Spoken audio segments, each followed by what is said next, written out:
longer the nights get, the shorter the days get. In a couple of weeks, sunset will be before 5 p.m. I am such a fan of saying goodbye to daylight savings time. Of course, I'm a bigger fan of standard time because I like the dark. I don't necessarily burst into flames or even sparkle, but don't get me started on that garbage. But I like the cool, dark nights in front of the fire pit where you can look up and see the stars and such. The sun is fine for all you people who like to be warm, but that's just not me. Give me a cool breeze any day.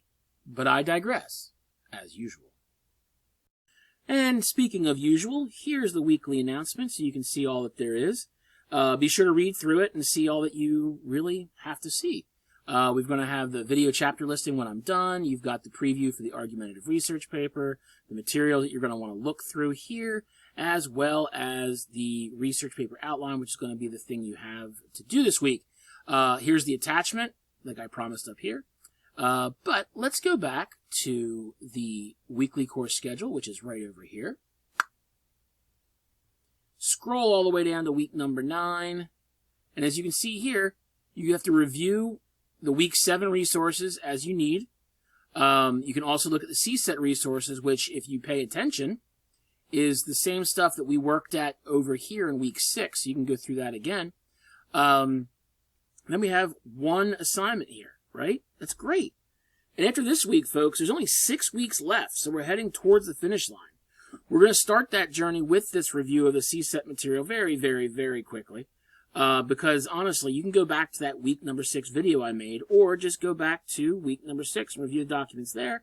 Clicking on this link here brings us to here. We have the introduction all over again. You can see each individual piece, common problems and what not to do, and then the CSET challenge, which you should have completed back here in week 6, I believe, right? Oh, no, that's okay. It was in there, but it's all good. So week number 9, we have all this. It's perfect. It's amazing. It's awesome. And really, there's only one assignment.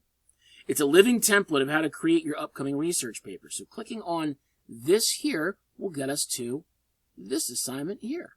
Now, of course, you've heard me say this week after week. They originally had something here. Well, I'll just show you.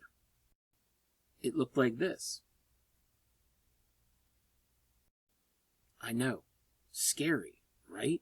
Ugly and useless as hell. I wasn't going to put you through that, so I did what I do. I remade it. Yes, you're welcome. This one's a bit more involved, yes, but it's much easier to work through, and it shows you exactly what needs to go where, and will allow you to understand the start of your paper. So, we'll go through this in just a second. But regardless, you're welcome. So let's just go through this very quickly. As you can see, it's the argument essay outline. I've got the main directions here, and in each section, you're just going to click in the white part here and type. Again, like all of my templates. Oop, I put it in the wrong place. Like all of my templates, it'll grow and shrink depending on what you type in there. So, come on. There we go. So make sure that you click in the right place. But as you can see here in the introduction, I'm looking for 3 basic things. Your hook, which is also called your attention getter. How do you convince your reader that what they're about to read is important? A brief bit of background information. What information does your reader need to know right now to understand your coming thesis statement? What information does your reader need to know right now to actually get a grasp of your coming argument? That's important. Only a few points go in here. You know, your introduction as a whole shouldn't be any more than a half to maybe 3/4 of a page, maybe 2/3 of a page. Okay? And then, of course, the thesis statement. You wrote the thesis statement in the Unit 2 essay, which has already been graded. So go back to the end of your Unit 2 essay, find that thesis statement, and just paste it right in here. Okay? Those 3 pieces take care of your introduction. Then we get into your background. Now, it's going to sound a little confusing because didn't I just ask you to put background? Yes, I did. But now we have more space involved. We have more room to work. So what basic information would your reader need to know to at least understand the beginnings of your argument? So if you're talking about voter registration, okay? Great. Talk about the voter laws on the books. Talk about the ages that you need to be. Talk about, what disqualifies you from being able to vote, and so forth and so on. When you get into the more detailed information, that's where you might want to break it down into how maybe each state or each county has different laws on the books for certain aspects of voting.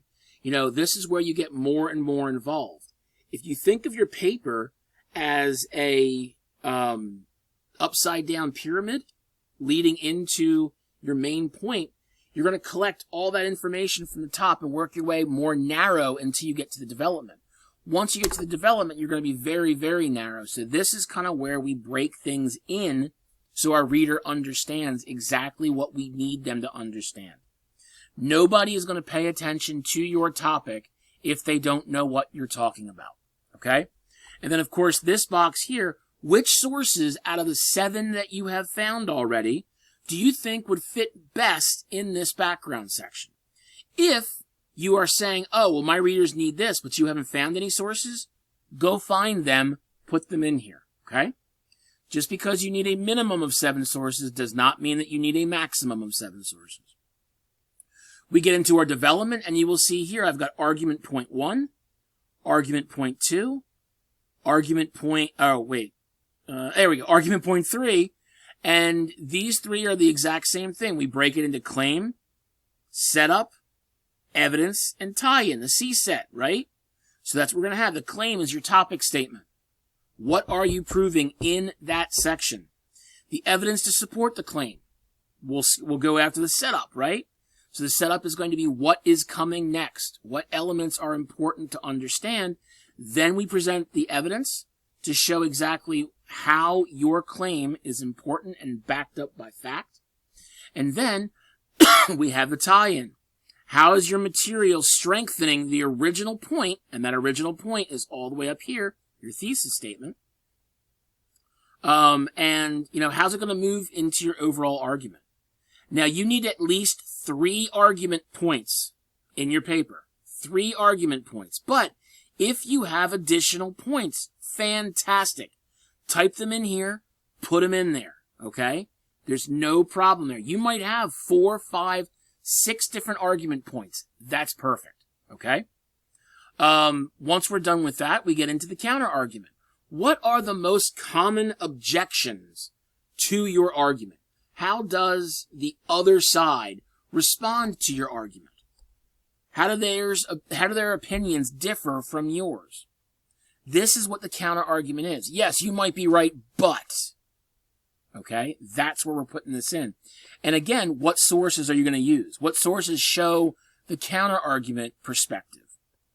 But you're never done there, because then you have to get into the rebuttal, which basically is like, yes, the counter argument has its own points. However, they're still wrong because. So how would you respond? How will you prove the counter argument does not have the strength that your argument has? And remember, if the counter argument is stronger than your argument, you may want to rethink your paper. You may want to flip-flop, okay? Because if your counter argument is stronger than your argument, you're not going to do very well on the paper. So there's your rebuttal, and then finally your conclusion. Your restated or echoed thesis statement. I keep meaning to change this. I think I'll do it right after the video.